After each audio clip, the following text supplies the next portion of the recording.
ಸ್ನೇಹಿತರೆ, ನಮ್ಮ ಜೊತೆ ಕಟ್ಟೆ ಇರ್ರಿ ಸ್ವಾಮಿ 76 ವೆಂಕಟಾಪುರ ಇದ್ದಾರೆ. ಅವರು ಭಾಷೆ ಇಂಪ್ರೂವ್ ಮಾಡ್ಕೊಂಬಿಟ್ರು. ನಮ್ಮ ಕೋರ್ಸಿಗೆ ಬಂದು ಜಾಸ್ತಿ ಜನ ಇಂಪ್ರೂವ್ ಮಾಡ್ಕೊಳ್ಳಲ್ಲ. ಆಮೇಲೆ ವಿಡಿಯೋ ಮಾಡ್ಯೂಲ್ಗಳೆಲ್ಲ ಜಾಸ್ತಿ ನೋಡ್ಬಿಟ್ರು. ವಿಡಿಯೋ ಮಾಡಿಲ್ ನೋಡೋದ್ರಿಂದ ಏನಯ್ಯ ಲಾಭ, ಭಾಷೆ ಹೆಂಗಯ್ಯ ಇಂಪ್ರೂವ್ ಮಾಡ್ಕೊಂಡೆ ಅಂತ ಕೇಳ್ತಾ ಇದ್ದೀನಿ. ಎಸ್ ಕಟ್ಟೆ. ಸರ್ ನಮಸ್ಕಾರ. ಇವತ್ತು ನಾನು ತಮ್ಮ ಒಂದು ಮಾರ್ಗದರ್ಶನದಲ್ಲಿ ಗೋಲ್ಡ್ ಕಮ್ಯುನಿಟಿ ನಾನು ಹೊಂದಿದ್ದೀನಿ. ತಾವು ಒಂದು ಗೋಲ್ಡ್ ಕಮ್ಯುನಿಟಿಯಲ್ಲಿ ಜಾಯ್ನ್ ಆದ್ಮೇಲೆ ನಾವು ಯಾವುದೇ ಒಂದು ಕೋರ್ಸ್ ತಗೋಬೇಕಾದ್ರೆ ಮೊದಲನೇದಾಗಿ ನಾವು ಯಾಕೆ ತಗೋಬೇಕು, ಅದರಿಂದ ನಾವು ಏನ್ ಕಲಿತೀವಿ ಎಂಬುದು ತುಂಬಾ ಮುಖ್ಯ. ಈ ವೈ ಎಂಬುದು ನಮ್ಮೆಲ್ಲರಿಗೂ ಬೇಕಾಗಿದೆ. ಓಕೆ. ಹಾಗಾಗಿ ನಾನು ಒಂದು ವೇದಿಕೆ ಮೇಲೆ ಹೋಗ್ಬೇಕಾದ್ರೆ ನನಗೆ ಒಂದು ಕಾಡ್ತಾ ಇತ್ತು, ಏನಪ್ಪಾ ಎಲ್ರು ಮಾತಾಡ್ತಾರೆ, ಯಾರಾದ್ರೂ ಕರೆದ್ರೆ ಬನ್ನಿ ಮಾತಾಡಿ ಅಂದಾಗ ನಾವು ಹಿಂಜರಿತಾ ಇದ್ವಿ. ಅಂತ ಸಮಯದಲ್ಲಿ ಇವತ್ತು ಜಗತ್ತು ಬದಲಾಗ್ತಾ ಇದೆ. ಆ ಬದಲಾವಣೆಗೆ ತಕ್ಕಂತೆ ನಾವು ಕೂಡ ಬದಲಾಗಬೇಕು.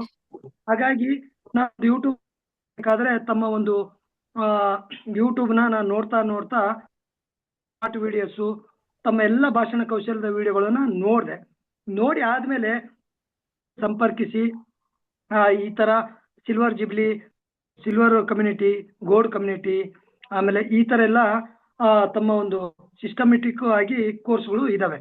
ಅದರಲ್ಲಿ ನಾನು ಆಯ್ಕೆ ಮಾಡ್ಕೊಂಡಿದ್ದು ಗೋಲ್ಡ್ ಕಮ್ಯುನಿಟಿ. ತಮ್ಮ ಕಚೇರಿಯಿಂದ ನಮಗೆ ತಿಳಿಸ್ತಾರೆ, ಟೋಟಲ್ ಆಗಿ ಕೋರ್ಸ್ ಆಯ್ಕೆ ಮಾಡ್ಕೊಂಡಿದ್ರಿ, ಇದರಲ್ಲಿ 8 ಮಾಡೆಲ್ಸ್ ವಿಡಿಯೋಗಳು ಉಚಿತವಾಗಿ ನಿಮಗೆ ನೀಡ್ತೀವಿ.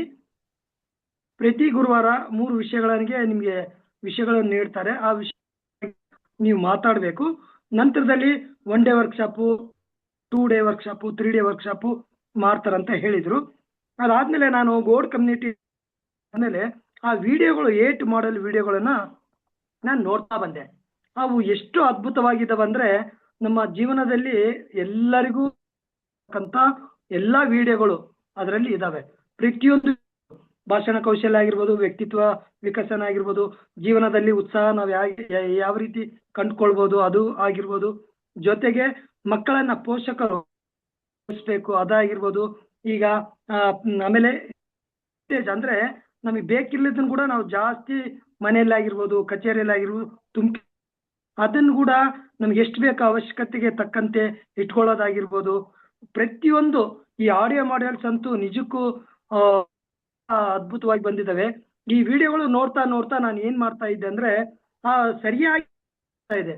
ಅದು ಕೇಳಿಸ್ಕೊಳ್ತಾ ಒಂದು ವಿಡಿಯೋ ಮಾಡಲಿ 30 to 40 ವಿಡಿಯೋಸ್ ಇರ್ತಾ ಇದ್ವು. ಆ ಒಂದು ವಿಡಿಯೋ 20 ನಿಮಿಷ, ಕೆಲವು 30 ನಿಮಿಷದವರೆಗೂ ಆ ವಿಡಿಯೋಗಳು ಇದಾವೆ. ನಾನು ಪ್ರತಿದಿನ ಬೆಳಿಗ್ಗೆ ವಾಕಿಂಗ್ ವಿಡಿಯೋಗಳನ್ನ ಕೇಳಿಸ್ಕೊಳ್ತಾ ನನಗೆ ಯಾವುದು ವಿಷಯದಲ್ಲಿ ಆ ವಿಡಿಯೋ ನೋಡ್ತಾ ನನಗೇನು ಒಂದು ವಿಷಯ ಇಷ್ಟ ಆಗ್ತಾ ಇತ್ತು ಅದನ್ನ ನಾನು ಕಾಮೆಂಟ್ ಬರಿತಾ ಇದ್ದೆ, ಅದನ್ನೇ ಹೇಳಿರೋದನ್ನೇ ಬರಿತಾ ಇದೆ.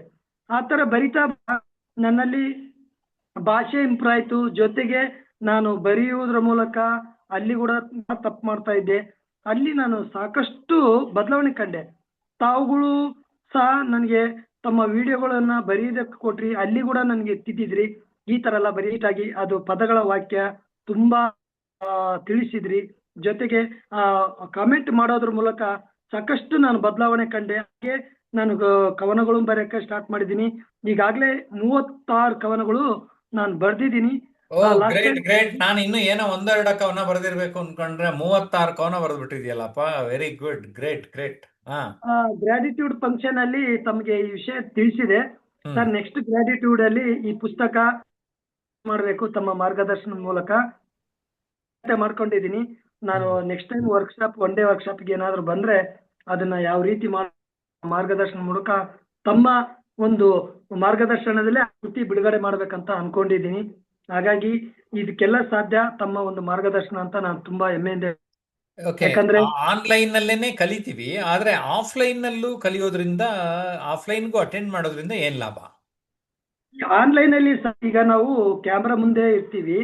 ನಾವು ಕೆಲವೊಂದು ಈಗ ವಿಡಿಯೋ ಆಫ್ ಮಾಡ್ಕೊಂಡು ಈಗ ಕ್ಯಾಮ್ರಾ ಆನ್ ಇದ್ದಾಗ ಮಾತ್ರ ನಾವು ನೀವೇನ್ ಹೇಳ್ತೀರಿ ಕೇಳ್ತೀವಿ ಇರ್ತದೆ.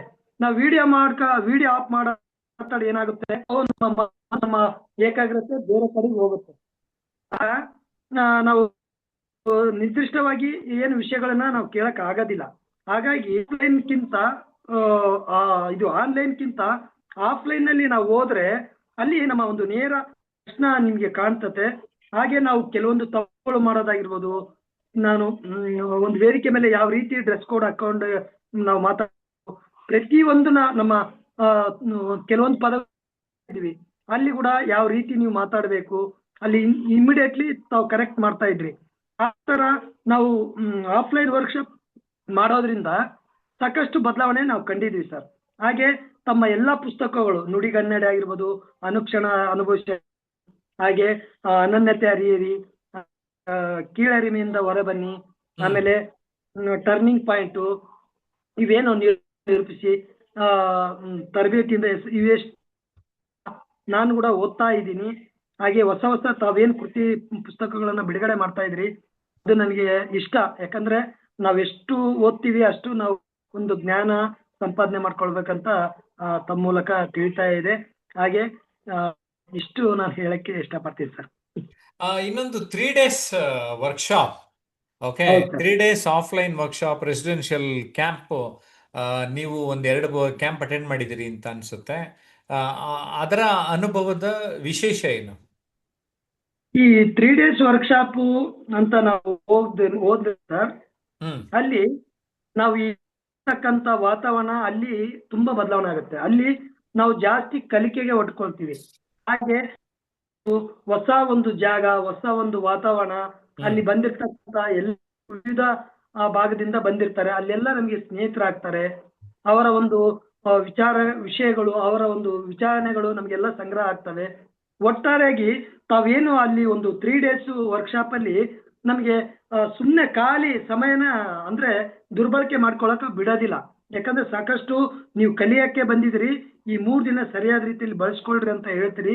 ಹಾಗಾಗಿ ಬೆಳಿಗ್ಗೆ 6 ಗಂಟೆಯಿಂದ ವಾಕಿಂಗ್ ಮಾಡೋದ್ರ ಮೂಲಕ ವಾಕಿಂಗ್ ನಂತರ ಅದೇ ರೀತಿಯಲ್ಲಿ ನೀವು ಕಲಿಕೆನ ಆಗಿರ್ಬೋದು, ವಿಷಯಗಳ ಸಂಗ್ರಹಣ ಆಗಿರ್ಬೋದು, ಅಷ್ಟು ವಿಷಯಗಳನ್ನ ತಿಳಿಸ್ತೀರಿ. ಜೊತೆಗೆ ಒಂದು ಸಮಯದ ನಿರ್ವಹಣೆ ನಿಮ್ಮಲ್ಲಿ ನಾನು ತುಂಬಾ ಕಲ್ತಿದ್ದೀನಿ ಸರ್. ಯಾಕಂದ್ರೆ 10 ನಿಮಿಷ ತಡವಾಗಿ ಬಂದ್ರೆ ನೀವು ಈ ತರ ಎಲ್ಲ ಕಲಿಯೋರ ಈ ತರ ಮಾಡಬಾರ್ದು.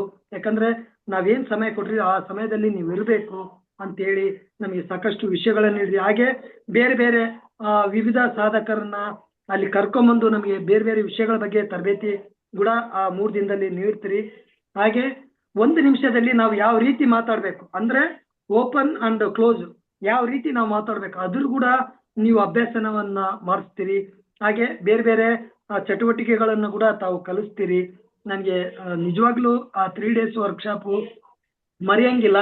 ಅಂತ ವರ್ಕ್ಶಾಪ್ಗಳು ನಾವು ಅವಾಗ ನಾವು ಹೋಗ್ತಾ ಇದ್ರೆ ನಮ್ಮ ಒಂದು ಜ್ಞಾನ ಬದಲಾವಣೆ ಆಗ್ತದೆ, ಒಂದು ಮನಸ್ಸು ಕೂಡ ವಿಕಸನಗೊಳ್ತದಂತ ನಾನು ಇಷ್ಟಪಡ್ತೀನಿ. ಎಸ್, ತುಂಬಾ ಚೆನ್ನಾಗಿ ಹೇಳಿದ್ರಿ. ಗ್ರ್ಯಾಟಿಟ್ಯೂಡ್ ಫಂಕ್ಷನ್ಗೂ ಕೂಡ ತಾವು ಬಂದಿದ್ರಿ. ಆ ಗ್ರ್ಯಾಟಿಟ್ಯೂಡ್ ಫಂಕ್ಷನ್ಗೆ ವರ್ಷಕ್ಕೊಂದೇ ಸಾರಿ ಮಾಡ್ತೇವೆ. ಮತ್ತು ಬೆಸ್ಟ್ ಸ್ಪೀಕರ್ ಅವಾರ್ಡು ಕೂಡ ಈ ಸರಿ ಕೊಟ್ವಿ ನೇತ್ರಾವತಿ ಅವ್ರಿಗೆ. ಈ ವರ್ಷನೂ ಯಾರು ಚೆನ್ನಾಗಿ ಇಂಪ್ರೂವ್ ಆಗ್ತಾರೆ ನಮ್ಮ ಕೋರ್ಸಲ್ಲಿ ಅವ್ರಿಗೆ ಅವಾರ್ಡು ಕಾದಿದೆ. ಓಕೆ, ಸೊ ಈ ಥರದ ರೆಕಗ್ನಿಷನ್ನು ಮತ್ತು ಆ ಗ್ರ್ಯಾಟಿಟ್ಯೂಡ್ ಫಂಕ್ಷನ್ ನೋಡಿದಾಗ ನಿಮಗೆ ಯಾವ ಭಾವನೆ ಬಂತು? ಈಗ ವರ್ಷ ಪೂರ್ತಿ ತಾವು ಒಂದು ಆನ್ಲೈನ್ ಮೂಲಕ ಒಂದು ಬೇರೆ ಬೇರೆ ತರಬೇತಿ ವರ್ಕ್ಶಾಪ್, ಆಮೇಲೆ ಕಾರ್ಪೊರೇಟ್ ಟ್ರೈನಿಂಗ್ಗಳಿಗೆ ಹೋಗಿ ತಾವೆಲ್ಲ ಟ್ರೈನಿಂಗ್ ಕೊಡ್ತೀರಿ. ವರ್ಷದ 1 ದಿನದಲ್ಲಿ ಗ್ರ್ಯಾಟಿಟ್ಯೂಡ್ ತಮ್ಮ ತಾಯಿಯವರ ಮೂಲಕ ಅದ್ಭುತವಾದ ಒಂದು ಕಾರ್ಯಕ್ರಮನ ತಾವು ಮಾಡ್ತಾ ಇದ್ರಿ. ಆ ಒಂದು ಕಾರ್ಯಕ್ರಮದಲ್ಲಿ ನೀವು ಮಾತಾಡೋದಿಲ್ಲ, ಬೇರೆಯವರಿಗೆ ಎಲ್ಲರಿಗೂ ಅವಕಾಶ ಕೊಡ್ತೀರಿ. ಅದರಲ್ಲಿ ಆ ಒಂದು ಗ್ರ್ಯಾಟಿಟ್ಯೂಡ್ ಅಲ್ಲಿ ನೀ ಬೇರೆ ಬೇರೆ ಒಂದು ವೃತ್ತಿಯಲ್ಲಿ ಒಂದು ಸಮಾಜದಲ್ಲಿ ಸಲ್ಲಿಸಿರ್ತಕ್ಕಂಥ ಗುರುತಿಸೋದು ಬಹಳ ಕಷ್ಟ. ಅಂಥದ್ರಲ್ಲಿ ತಾವು ಅದನ್ನ ನಮ್ಗೆ ಈಗಲೂ ಅದೊಂದು ಪ್ರಶ್ನೆ ಆಗಿ ಕಾಡ್ತದೆ. ಅಂಥದ್ರಲ್ಲಿ ಎಲ್ಲ ಗುರುತಿಸಿ ಅವರಿಗೆ ನಾಗಮ್ಮ ಪ್ರಶಸ್ತಿ ಆಗಿರ್ಬೋದು, ರೋಯಡೇಕರ್ ಪ್ರಶಸ್ತಿ ಆಗಿರ್ಬೋದು, ಸಾಧಕರ ಪ್ರಶಸ್ತಿ ಆಗಿರ್ಬೋದು, ಪರಿಸರ ಸ್ನೇಹಿ ಪ್ರಶಸ್ತಿ ಆಗಿರ್ಬೋದು, ಸಾಕಷ್ಟು ಪ್ರಶಸ್ತಿಗಳನ್ನ ಕೊಡ್ತೀರಿ. ಆ ಒಂದು ಕಾರ್ಯಕ್ರಮದಲ್ಲಿ ನಾನು ಭೇಟಿಯಾದಾಗ ಬೇರೆ ಈಗೇನು ಪ್ರಶಸ್ತಿ ಕೊಡೋರು ಅವರ ಒಂದು ತಾವು ನಡೆದು ಬಂದ ದಾರಿಯನ್ನ, ತಮ್ಮ ಒಂದು ಸಾಧನೆಗಳ ಬಗ್ಗೆ ಅಲ್ಲಿ ಹಂಚ್ಕೊಳ್ತಾರೆ. ಅದನ್ನೆಲ್ಲ ಕೇಳೋದ್ರಿಂದ ನಾವು ಒಂಥರ ಈ ಒಂದು ಗ್ರ್ಯಾಟಿಟ್ಯೂಡ್ ಅಲ್ಲಿ ನಾವು ಕೂಡ ಯಾಕೆ ಒಂದು ಸಾಧನೆ ತಗೊಳ್ಬಾರ್ದು ಅಂತ ಕೂಡ ಅನಿಸ್ತದೆ. ಲಾಸ್ಟ್ ಟೈಮ್ ಒಂದು ಗ್ರ್ಯಾಟಿಟ್ಯೂಡ್ ಫಂಕ್ಷನ್ ನಲ್ಲಿ ಇದೇ ನಮ್ಮ ಒಂದು ನಮ್ಮ ಹಿರಿಯ ಲೀಲಾವತಿ ನೇತ್ರಾವತಿ ಮೇಡಮ್ ಅವರು ಆ ಅದ್ಭುತವಾದ ಒಂದು ಚೆನ್ನಾಗಿ ಮಾತಾಡ್ತಾರೆ ಅಂತೇಳಿ ಒಂದು ಭಾಷಣದ ಮೂಲಕ ಒಂದು ಅವರಿಗೆ ಆ ಒಂದು ಆ, ಇದು ಬಿರುದನ್ನ ಕೊಟ್ರಿ. ನಮಗೆಲ್ಲ ಸಂತೋಷ ಆಯ್ತು.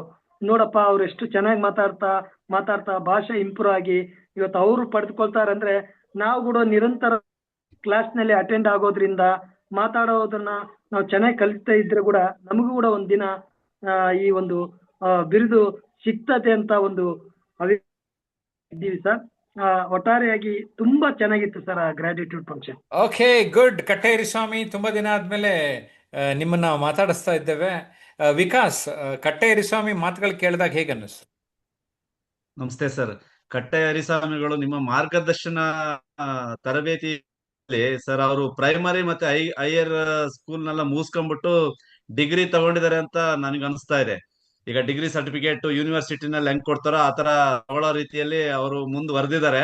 ಹ್ಮ್. ಖಂಡಿತ ಅದ್ಭುತ ಸರ್. ಯಾಕೆಂದ್ರೆ ಅವ್ರು ನೀವ್ ಹೇಳಿದ್ರಿ ಇನ್ನು ಬರೀ ಕನ್ನಡದಲ್ಲಿ ತಪ್ಪುಗಳು ಬರೀತಿದ್ರು, 80% ಈಗ 5% ಬಂದಿದ್ದಾರೆ ಅಂತ. ಫ್ಯೂಚರ್ ಅಲ್ಲಿ ನಮ್ಮ ಅವರ ಆಶೀರ್ವಾದ ಏನಂತಂದ್ರೆ ಅವರು 1% ಕ್ಲಬ್ಗೆ ಸೇರ್ಕೊಳ್ಳಿ ಅಂತ ನಮ್ ಕಡೆಯಿಂದ ಆಶೀರ್ವಾದ ಈಗ ಕೇಳ್ತಾ ಓಕೆ, ಇದೀವಿ ಸರ್. ವೆರಿ ಧನ್ಯವಾದಗಳು good, sir. Very good Vikas. Doctor Veera Hanumappa ಅವರೇ, ನಿಮ್ಗೇನು ಅನ್ನಿಸ್ತು ಯರಿಸ್ವಾಮಿ ಮಾತುಗಳನ್ನ ಕೇಳಿದಾಗ? ಸರ್ ಅವರು ಒಂದು ಕ್ಲಾಸಲ್ಲಿ ತುಂಬಾ ಚೆನ್ನಾಗಿ ಅದೊಂದು ಪ್ರಾಕ್ಟಿಕಲ್ ಎಕ್ಸ್ಪೀರಿಯನ್ಸ್ ಆಗುತ್ತೆ. ಅದು ಹತ್ತಿರದಿಂದ ನೋಡಿದಾಗ ನಾವು ಯಾವ ತರ ಮುಂದೆ ಪ್ರೋಗ್ರೆಸ್ ಆಗೋದಕ್ಕೆ ಯಾವ್ಯಾವ ತರ ಒಂದು ಸ್ಟೆಪ್ ತಗೋಬಹುದು, ಒಂದು ಸಣ್ಣ ಓಕೆ. ಸಣ್ಣ ಮೆಟ್ಲಿಂದ ನಾವು ಹಾ ಹಾ ಯಾವ ತರ ಅಂತ ಹೇಳ್ಬಿಟ್ಟು ಚೆನ್ನಾಗಿ ಹೇಳ್ತಾ ಇದ್ರು. ಆ ನಮಗೂ ಆ ತರ ಹೋದ್ರೆ ನಮ್ಗೆ ಏನಾದ್ರೂ ಆಗುತ್ತಂತ ಅನ್ಸ್ತದೆ. ನಾವು ಇನ್ನು ಗೊತ್ತಿಲ್ಲ ಅದ್ರ ಓಕೆ, ಬಗ್ಗೆ. ಗುಡ್. ಬೇಕಂತಾನೆ ನಾನು ಅವ್ರ ವಿಡಿಯೋ ಮಾಡ್ಯೂಲ್ ಬಗ್ಗೆ ಆಗ್ಬೋದು, online course, offline course, 3 days camp, gratitude program ಎಲ್ಲದ್ರ ಬಗ್ಗೆ ಮಾತಾಡಿಸಿದ್ದು. ಬಿಕಾಸ್ ಆ ಎಲ್ಲ ಕಾರ್ಯಕ್ರಮ ಅಟೆಂಡ್ ಮಾಡಿದರೆ ಅದರಿಂದ ಏನು ಎಸೆನ್ಸ್ ಲಾಭ ಆಗ್ತದೆ ಅದರಿಂದ ಅದನ್ನು ಸೌದಿದ್ದಾರೆ ಅವರು. ನೀವು ಎಷ್ಟೊಂದು ಜನ ಕೊಟ್ಟಿರ್ತೀವಿ ವಿಡಿಯೋ ಮಾಡಿಲು, ಓಪನ್ನೇ ಮಾಡಿರಲ್ಲ, ವಿಡಿಯೋ ನೋಡಲ್ಲ, ಕಾಮೆಂಟ್ ಮಾಡಲ್ಲ. ಅದಕ್ಕೆ ಮಾಡಲಿ ಅನ್ನೋದು ಒಂದು ಸದುದ್ದೇಶ. ಸುದರ್ಶನ್, ನಿಮ್ಗೇನು ಅನ್ನಿಸ್ತು? ಸರ್, ಆ ಎಲ್ಲಿಂದ ಶುರು ಮಾಡಿದ್ರು ಮತ್ತೆ ಈಗ ಬಂದಿದ್ದಾರೆ ಅನ್ನೋದನ್ನ ಕ್ಲಿಯರ್ ಆಗಿ ಎಲ್ಲದನ್ನು ತಿಳಿಸಿದ್ರು. ಅದನ್ನ ಕೇಳಿ ನಮಗೂ ಕೂಡ ಖುಷಿ ಆಯ್ತು. ಅವರು ಆ ಹೇಗೆ ಎಲ್ಲಿ ಹೇಗೆ ಆಮ್, ಅಷ್ಟು ಆತರ ಇದ್ದವರು ಈಗ ಕೃತಿಗೆ ಬಂದಿದ್ದಾರೆ ಅಂದ್ರೆ ತುಂಬಾ ಖುಷಿ ಆಗತ್ತೆ. ನಾವು ಕೂಡ ಅವರು ಹೇಳಿದ್ದನ್ನು ಕೇಳಿ ನಾವು ಮುಂದುವರಿಬಹುದು, ನಾವು ಆ, ಮಾಡ್ ಆ, ಮಾಡ್ಬೋದು. ನನಗೆ yes Sudarshan, thank you. Sharanabasappa, ನಿಮ್ಗೇನು ಅನ್ನಿಸ್ತು? Yes sir, Sharanabasappa. ರೇಷ್ಮೆ ಅವ್ರಿಗೂ ಹೌದು ಸರ್, ತುಂಬಾ ಇಂಪ್ರೂವ್ಮೆಂಟ್ ಆಗಿದೆ ಸರ್ ನಿಮ್ಮ ಕ್ಲಾಸ್ನಿಂದ. ನಿಮ್ ಕ್ಲಾಸ್ ಆಗ್ಬೋದು, ನಿಮ್ ವಿಡಿಯೋ ನೋಡಿರ್ಬೋದು, ಇಷ್ಟೆಲ್ಲ ನೋಡಿ ಇಷ್ಟೊಂದು ಇಂಪ್ರೂವ್ಮೆಂಟ್ ಆಗ್ಬೋದು ಅಂತ ನನಗೆ ಅನಿಸ್ತಾ ಇದೆ ಸರ್. ಸೊ ಡೆಫಿನೆಟ್ ಆಗಿ ಶರಣಬಸಪ್ಪ ಅವರೇ, ನೀವೇನ್ ಮಾತಾಡ್ತಾ ಇದ್ದೀರಿ ನಿಮ್ಗಿನ್ನ ಕೆಟ್ಟದಾಗಿ ಮಾತಾಡ್ತಾ ಇದ್ರು. ಅರ್ಥ ಆಗ್ತಾ ಇದೆಯಾ ನಿಮ್ಗೆ ಹೇಳ್ತಾ ಇರೋದು? ನೀವು ಅನ್ಕೊಂಡಿದ್ದೀರಿ. ಹಾ ಓಕೆ. ಸರ್, ಆದ್ರೆ ಅವ್ರು ಎಫರ್ಟ್ ಹಾಕಿದ್ರು, ನೀವು ಜಾಸ್ತಿ ಎಫರ್ಟ್ ಆಗ್ತಾ ಇಲ್ಲ. ಓಕೆ, ನೀವು ಆಯ್ತು ಆಯ್ತು ಸರ್. ಎಫರ್ಟ್ ಜಾಸ್ತಿ ಹಾಕಿ ಖಂಡಿತವಾಗಿ ಡೆವಲಪ್ಮೆಂಟ್ ಆಗುತ್ತೆ. I am really very happy. Thank you Katte Yariswamy. ಸ್ನೇಹಿತರೆ, ನಾನು ಯಾಕೆ ಯರಿಸ್ವಾಮಿ ಅವ್ರನ್ನ ಹೀಗೆ ಮಾತಾಡಿಸ್ತೆ ಅಂದರೆ, ನಾನೇ ಯಾವಾಗಲೂ ಹೇಳ್ತಾ ಇದ್ರೆ ನಿಮಗೆ ನಂಬಿಕೆ ಬರೋದು ಯಾವಾಗ? ಕ್ಲಾರಿಟಿ ಕೊಡೋಕ್ಕೋಸ್ಕರ. ಒಬ್ಬ ವ್ಯಕ್ತಿ ಭಾಷೆಯನ್ನು ಇಂಪ್ರೂವ್ ಮಾಡ್ಕೊಳ್ಳೋಕ್ಕೆ ಸಾಧ್ಯತೆ ಇದೆ. ಒಬ್ಬ ವ್ಯಕ್ತಿ ವಿಡಿಯೋಗಳನ್ನು ನೋಡಿ ಕಾಮೆಂಟ್ ಮಾಡುವುದರ ಮೂಲಕ ತನ್ನ ಚಿಂತನಾ ಲಹರಿಯನ್ನು ಬದಲಾಯಿಸ್ಕೊಳ್ಳೋಕೆ ಸಾಧ್ಯತೆ ಇದೆ. ಕಾರ್ಯಕ್ರಮಗಳಲ್ಲಿ ಭಾಗವಹಿಸುವುದರ ಮೂಲಕ ಇನ್ನೊಬ್ಬ ಸಾಧಕರನ್ನ ನೋಡಿ ನಾನು ಏಕೆ ಒಂದು ದಿನ ಸಾಧಕನಾಗಬಾರದು ಅಂತ ಅನಿಸ್ತದ. ರೆಕಗ್ನಿಷನ್, ನಾವು ಕೂಡ ಬೆಸ್ಟ್ ಸ್ಪೀಕರ್ ಅವಾರ್ಡ್ ಪ್ರತಿ ವರ್ಷ ಕೊಡ್ತಾ ಇದ್ದೀವಿ, ನಾನು ಯಾಕೆ ಒಂದು ವರ್ಷ ತಗೋಬಾರ್ದು ಅಂತ ಅನ್ನಿಸ್ಲಿಕ್ಕೆ ಶುರುವಾಗ್ತದೆ.